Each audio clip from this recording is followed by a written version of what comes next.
취업은 해커스, 대기업 해커스, 공기업 해커스, 시중을 크게 버렸어, 가자! 발표형, 앞서 말씀드렸던 이 발표형을 어떤 식으로 준비를 해서 여러분들이 발표를 실질적으로 해야 되는지에 대한 부분들 말씀드리도록 하겠습니다. 자, 여러분들 일단은 그 첫 번째 기출문제로 나왔던 도로교통법, 일명 윤창호법에 대해서 본인의 의견과 나아가야 할 방향에 대해서 한번 이야기를 해보라라는 질문에 있어서 여러분들이 이 제시문을 받고 이제 준비를 하시겠죠. 그러면은 앞서 말씀드린 대로 이제 구조를 짜서 발표를 하실 텐데 저는 기본적으로 이렇게 구조를 한번 짜봤습니다. 서론에서는 기본적으로 이 윤창호법이 도입이 된 배경에 대해서 설명을 하고요. 두 번째 본론에서는 나의 의견 그리고 관점에 대해서 이야기를 해줍니다. 어떠한 관점에서 이 법을 볼 것인지, 그리고 실질적으로 결론에 갔을 때는 내가 어떠한 부분에 있어서 앞으로 이 법이 바뀌어 가야 되는지, 아니면은 어떤 식으로 좋다 나쁘다 아니면은 어떤 식으로 바뀌어가는 문제가 있었으면 좋겠다라는 부분들까지 이어지는 거죠, 기본적으로. 그래서 한번 내용을 하나하나 살펴보도록 할 텐데, 자, 서론에서는 일단 기본적으로 말씀드린 것처럼 윤창호법이 도입이 된 배경에 대해서 설명을 하도록 하겠습니다. 자, 윤창호법의 경우에는 2018년 군 복무 중에 이제 휴가를 나왔던 윤창호 님이 이제 음주운전자에 의해서 교통사고로 이제 목숨을 잃게 되면서 안타까운 이 음주운전 사고에 대한 그 강력한 처벌을 촉구하는 사회적 분위기가 형성이 되면서 실제로 있었던 그 도로교통법이 개정이 되면서 처벌의 수위를 조금 더 강화하자라는 얘기가 나오면서 이제 법이 이제 개정이 된 거예요. 그래서 지금까지 이어져 오고 있는데 특별 가중처벌법이라든지 도로교통법 이 두 가지가 다 개정이 되면서 법이 한마디로 조금 더 강화가 됐다라고 보시면 될 것 같습니다. 자, 상황은 이제 이렇게 설명을 해주시는 거죠. 일단 이 법이 어떤 식으로 나오게 됐고 이 배경이 어떻게 됐으며 현재 지금 어떤 식으로 진행이 되고 있는지에 대해서 뒤쪽이 이제 이어지겠죠. 그래서 본론에 갔을 때는 이런 말씀을 해주시는 거예요. 법이 개정이 되면서 처벌과 규제가 강화가 되었음에도 불구하고 올해 1월에서 4월 사이에 음주운전 단속 건수가 작년 기간보다 40%가 지금 증가를 했고 이 중 2회 이상 적발된 사람의 비중이 높아지고 있다. 이게 특별가중처벌법에서 이 2회 이상이 가장 중요하거든요, 음주운전. 그래서 이 음주 적발 소식 역시 지속적으로 전해지고 있고 실제로 최근에 이제 유명 배우라든지 아니면 정치 인사들의 그런 소식들도 계속 전해지면서 실질적으로 이렇게 법이 더 강화됐음에도 불구하고 실효성이 과연 있는가에 대한 의문들을 많은 사람들이 가지고 있습니다.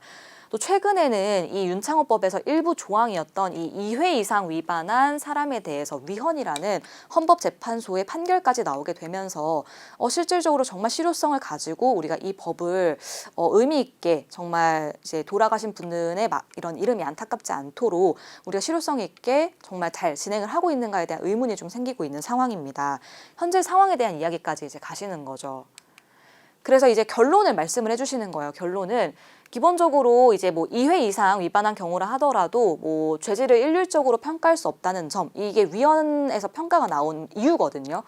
위헌이라고 했던 이유예요, 기본적으로. 그래서 2회 이상 음주운전에 적발을 했더라도 그 죄질이 다 다를 수 있다는 점, 그리고 법의 규정의 명확성, 그리고 과잉 금지 원칙에 대한 중요성은 이해를 하지만 기본적으로 과잉해서 이제 법을 이제 제시할 수는 없다라는 부분들, 그리고 법 규정이 명확해야 된다는 거. 이 2회 이상이라는 게 그냥 단순히 2회로 걸렸을 때 무조건 같은 죄라고 볼 수 없다는 부분들, 일률성, 그리고 있지 않으시죠? 과잉 금지 원칙, 그리고 규정의 명확성에 따라서 물론 중요성은 이해를 하지만 이렇게 돌아가신 분의 이름을 따서 법을 정할 정도로 다시는 안타까운 희생이 이루어져서는 안 된다는 점에 있어서 경찰 그리고 도교공 같은 경우에는 음주 사고에 대한 경각심을 부여하고 사고 감소를 위한 효과적인 방안에 대해서 정착할 수 있도록 노력을 해야 된다라고 이제 이야기하고 싶습니다라고 얘기를 하시는 거죠. 그래서 본인의 의견을 이야기하는 거고 나아가야 할 방향 정도만 제시를 하는 부분이기 때문에 여러분들이 추가적으로 새로운 어떤 방법들을 막 제시를 엄청나게 하실 필요는 없고요.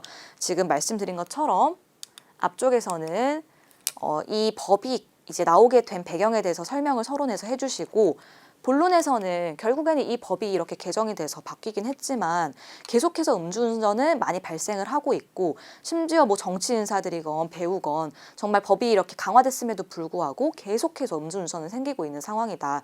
이런 상황에서 실효성이 정말 있을까라는 사람들이 의문을 가지고 있다. 심지어 최근에는 이 일부 조항인 2회 이상 적발에 대한 부분들이 위헌이라는 얘기까지 나오면서 사람들이 정말 실효성에 대해서 더더욱 의심을 가지고 있는 상황인데 이런 상황에서 우리는 어떻게 해야 될까라는 부분들을 고민해 볼 수 있을 것 같습니다. 그래서 결론적으로는 물론 이제 위헌을 하는 그 조항에 대해서는 이해할 수 있는 부분들이 있습니다. 과잉에 대한 금지 분수 부분도 있고 그리고 더불어서 이제 이 2회 이상이라는 거를 정확하게 명확하게 규정하기가 어렵다는 부분들을 이해를 할 수 있지만 결국에는 안전과 가장 관련된 그 안전이라는 관점에서 봤을 때는 정말 돌아가신 분의 이런 어떻게 이름이 안타깝게 되지 않도록 정말 경찰이라든지 아니면 도로교통공사에서 꾸준하게 안전을 위한 노력들을 해 나가야 된다라고 생각을 합니다. 그 안에서는 뭐 어떠한 방식도 있을 수 있지만 이러한 부분들이 조금 더 강화가 될 수 있도록 노력을 해야 되는 부분들이 필요합니다라고 어떻게 보면 나아가야 될 방향에 대해서 설명을 해주는 정도로 마무리해 주셔도 괜찮습니다.